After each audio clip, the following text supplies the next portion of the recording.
കണ്ണൂർ സീറ്റിനായി കടുംപിടുത്തം തുടരുന്ന കെ സുധാകരനെ അനുനയിപ്പിക്കാനുള്ള ശ്രമം നടത്തി കോൺഗ്രസ് നേതാവ് കെ സി വേണുഗോപാൽ. ഇന്നലെ സുധാകരന്റെ ഫ്ളാറ്റിൽ നേരിട്ടെത്തി കെ സി വേണുഗോപാൽ അദ്ദേഹവുമായി ചർച്ച നടത്തി. കടുത്ത തീരുമാനങ്ങളൊന്നും എടുക്കരുതെന്ന് അഭ്യർത്ഥിച്ചുവെന്നാണ് റിപ്പോർട്ട്. അതേസമയം തന്റെ നിലപാടിൽ തന്നെ ഉറച്ചു നിൽക്കുകയാണ് സുധാകരൻ. കണ്ണൂരില്ലാതെ താൻ മടങ്ങില്ല എന്ന തന്നെയാണ് സുധാകരന്റെ നിലപാട്. ഈ നിലപാട് പരസ്യമാക്കി ഇന്ന് അദ്ദേഹം മാധ്യമങ്ങളെ കണ്ടേക്കും. ചൊവ്വാഴ്ച കെ സുധാകരൻ ഡൽഹിയിലെത്തുകയും രാഹുൽ ഗാന്ധി ഉൾപ്പെടെയുള്ള നേതാക്കളുമായി ചർച്ച നടത്തുകയും ചെയ്തിരുന്നു.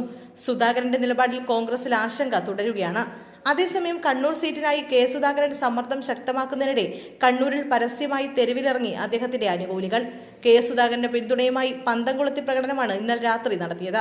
കണ്ണേ കരളെ KSA, നമ്മുടെ ഓമന നേതാവേ, അല്ലറ ചില്ലറ നേതാവല്ല, ഇതാണ് നമ്മുടെ നേതാവ് എന്നെല്ലാം മുദ്രാവാക്യം വിളിച്ചാണ് പ്രകടനം നടത്തിയത്. DCC പരിസരത്താണ് പ്രകടനം നടത്തിയത്. കെ സുധാകരന് സീറ്റ് നിഷേധിക്കരുത് എന്നാണ് ആവശ്യം. KPCC അധ്യക്ഷൻ സണ്ണി ജോസഫിന്റെ പേരാവൂർ മണ്ഡലത്തിലും നിറയെ സുധാകരൻ അനുകൂല ഫ്ലെക്സുകൾ പ്രത്യക്ഷപ്പെട്ടു. കൊട്ടിയൂർ, ചുങ്കക്കുന്ന് മുതൽ അമ്പായത്തോട് വരെയുള്ള പ്രദേശങ്ങളിൽ 8ഓളം ഫ്ലെക്സ് ബോർഡുകളാണ് സണ്ണി ജോസഫിന്റെ പ്രചാരണ ബോർഡുകൾക്ക് മുന്നിലായി പ്രത്യക്ഷപ്പെട്ടത്. നട്ടുനനച്ചു വളർത്തിയവനെ ഇല്ലായ്മ ചെയ്താൽ കനത്ത തിരിച്ചടി നേരിടേണ്ടി വരും എന്ന മുന്നറിയിപ്പോടെയുള്ള ഫ്ലെക്സുകളാണ് പ്രത്യക്ഷപ്പെട്ടത്.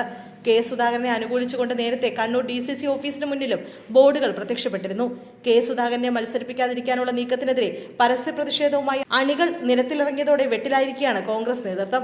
നിയമസഭാ തെരഞ്ഞെടുപ്പിൽ MPമാർ മത്സരിക്കേണ്ട എന്ന നിലപാടിൽ പാർട്ടി നേതൃത്വം ഉറച്ചു നിൽക്കുന്നതോടെ സുധാകരനും അതൃപ്തി തുടരുകയാണ്. അതേസമയം ഇന്നലെ വൈകിട്ടോടെ പ്രഖ്യാപിച്ച കോൺഗ്രസിന്റെ ആദ്യഘട്ട സ്ഥാനാർത്ഥി പട്ടികയിൽ കണ്ണൂർ സീറ്റിൽ പ്രഖ്യാപനം നടത്തിയിട്ടില്ല.